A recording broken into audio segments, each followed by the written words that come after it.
parte de um projeto, de um grupo, para a formação de um projeto integrador 4.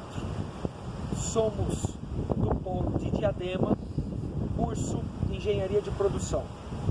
O nosso grupo leva o nome de 5N5. Os membros desse grupo são Andrés, Djalma, Ronaldo, Sandro e Thales. E reunido nós, junto com o tutor virtual que nos dá o apoio, que nos dá a orientação, Gilberto, e buscando estar de acordo com a disciplina que nos é proposta no projeto integrador, buscando uma ajuda à comunidade, uma redução de custo, uma benfeitoria à comunidade, que possa ser implantado esse projeto que ajuda no bem próprio da comunidade, como também uma redução de custo. O nosso grupo reunido, procuramos um lugar e definimos um projeto.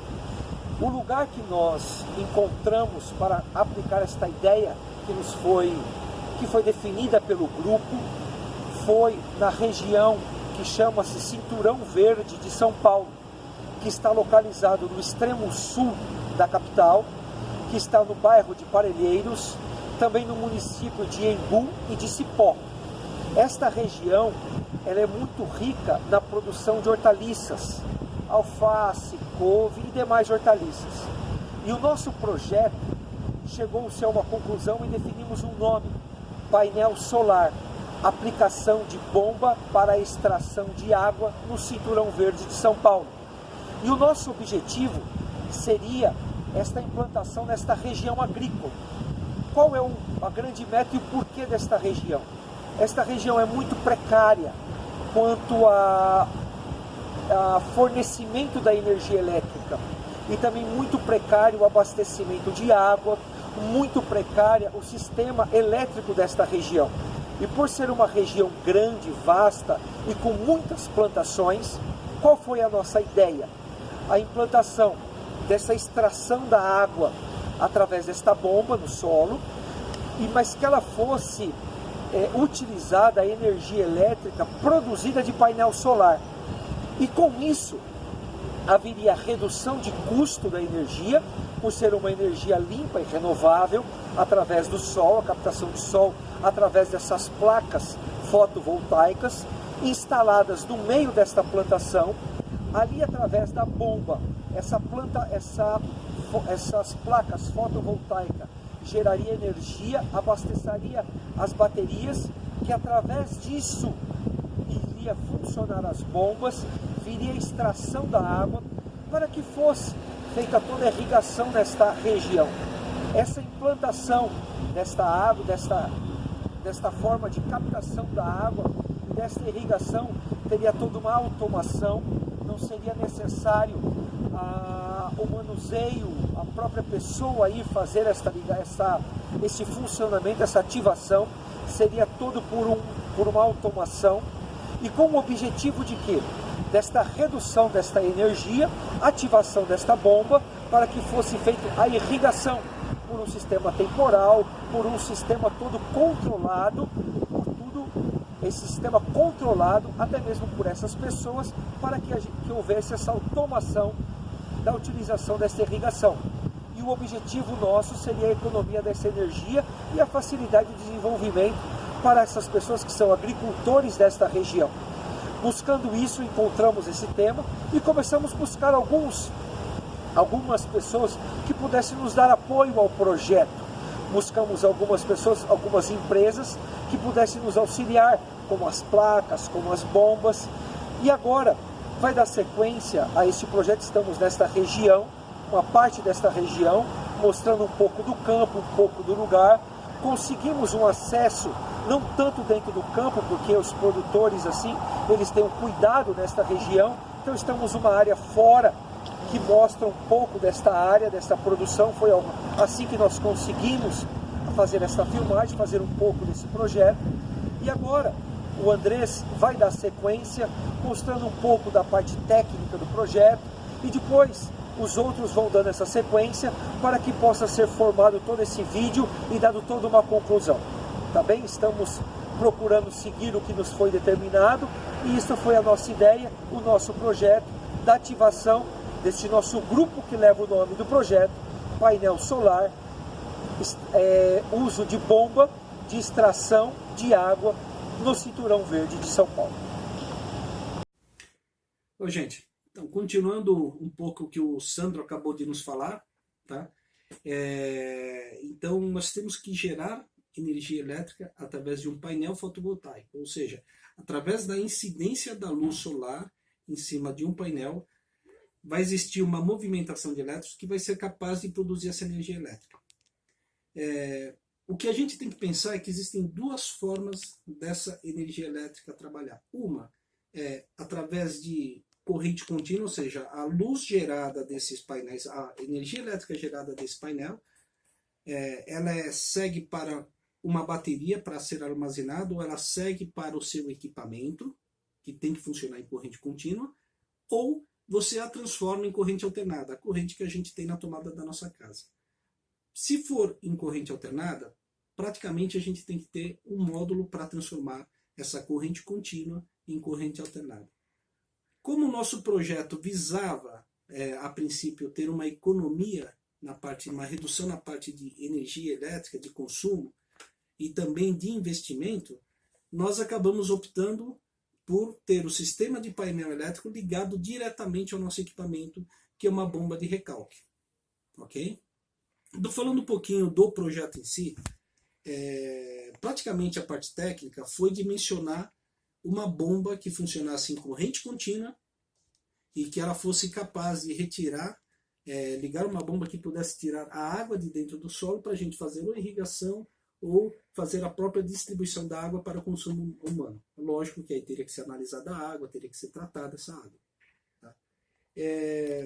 Não tiveram muitos, tecnicamente não existe, para especificar uma bomba, muitos detalhes. Você vai determinar a vazão, você vai ver o comprimento que você vai ter dessa tubulação, do ponto de recalque até o ponto de armazenagem dessa água.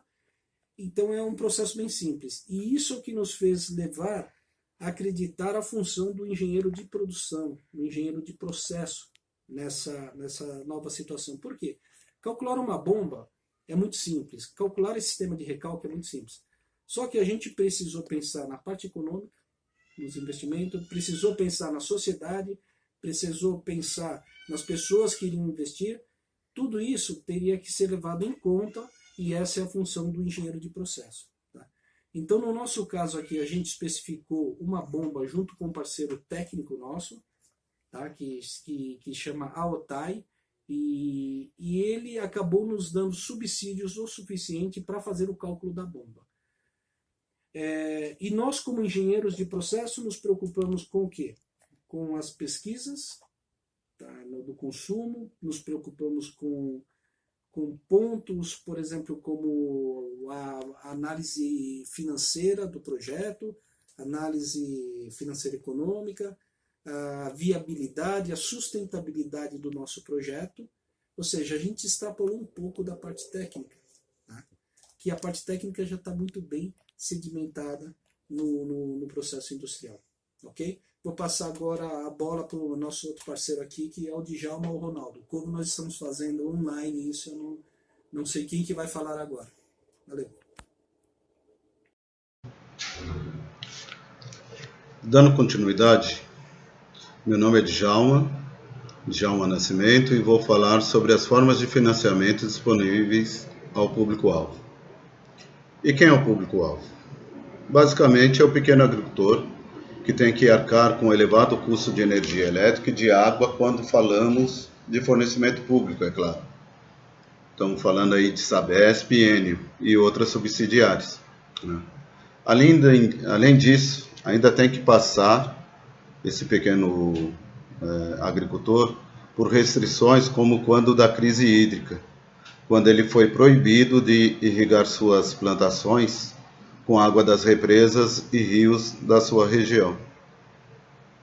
Acho que todos nós nos lembramos bem, né, de todos os efeitos ruins que a crise hídrica trouxe para todos na cidade e também no campo. com valor aproximado entre 6 mil e 18 mil reais, né? Isto tudo dependendo da área a ser irrigada, do tamanho da propriedade, né? Basicamente, né? Em nossas pesquisas ficou claro que são muito poucas as oportunidades de financiamento que esse público tem acesso. O mais comum, né, é o financiamento do chamado financiamento agrícola do Banco do Brasil.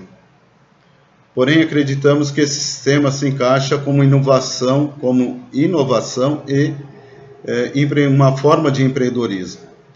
E sendo assim, existe um canal dentro do BNDES, chamado BNDES Social, né? E esse canal foi criado pelo BNDES Social, basicamente, né, pensando no pequeno empreendedor, tanto da cidade quanto do campo, né? E nós acreditamos que esse pequeno agricultor ele pode encontrar, né, dentro do BNDES, né, uma janela, uma oportunidade de conseguir o financiamento por seu sistema. Esse sistema ele poderá ser financiado com juros muito baixos, muito abaixo de mercado, aliás, né, praticamente só correção monetária, né, e a depender de uma avaliação que vai ter que ser feita pelos técnicos do banco, se ele for considerado uma forma de empreendedorismo, né, ou de inovação com cunho social, né, esse financiamento poderá ser a fundo perdido. O que mais eu posso dizer? Basicamente foram os dois canais que nós encontramos de financiamento para esse pequeno agricultor. Novamente, o Banco do Brasil, com o seu crédito agrícola, já comum, já de conhecimento de todos, né? E esse canal que foi achado dentro do BNDES, né? Os outros bancos, né, os bancos não públicos, né, em nenhum deles eu encontrei uma forma de crédito, mesmo que o crédito agrícola, com taxas mais baixas do que o praticado pelo Banco do Brasil. Por isso que, quando falamos da realidade brasileira, né, fica claro que o agricultor, seja ele do porte que for, ele basicamente, se falando em juros decentes, só pode contar com o Banco do Brasil, né, ou com o BNDES para financiamento de máquinas agrícolas, né, e no nosso caso, desse sistema que a gente acha que vai ser de grande valia para o pequeno agricultor. Bem, a minha parte é isso, e agora eu entrego a palavra aos meus companheiros de trabalho. Um grande abraço, obrigado. Olá, o meu nome é Ronaldo, e junto com o Andrés, o Djalma, o Sandro e o Thales, eu participei desse projeto. O Thales não aparece nos vídeos porque ele foi nosso editor de vídeo e não poderia estar fazendo as duas coisas ao mesmo tempo. Como vocês sabem, a região escolhida tem uma dificuldade por parte da concessionária de energia em sua distribuição. Assim sendo, fizemos uma pesquisa de campo na qual entrevistamos alguns pequenos agricultores que confirmaram essa deficiência. O que é que a gente percebeu durante as entrevistas? Que o transporte de água para a irrigação das plantações é precário. Ou é feito por gravidade, onde a água é levada de um ponto mais alto para o mais baixo, ou é usada energia da concessionária de eletricidade para alimentar uma bomba de água e fazer assim a distribuição dessa água. Aí pensamos em como reduzir esse custo. E a resposta foi energia solar. Esses pequenos agricultores, entre eles, surgiram algumas dúvidas que eu vou resumir aqui. Uma pergunta que foi feita foi: esse projeto pode ser expandido para minha casa? A resposta é sim, porém isso aumentaria o custo e poderia tornar o projeto até inviável financeiramente. Outra coisa que perguntaram foi: isso traria economia na minha conta? Bom, se você já usa energia elétrica para alimentar uma bomba de água, sim, traria economia. Se não, o custo inicial da instalação poderia acabar elevando os seus gastos. De uma forma geral, O uso do painel solar para retirada de água é um projeto muito interessante. É uma fonte de energia limpa e renovável. Sendo assim, vale a pena ser feito um estudo sobre o tema. Muito obrigado.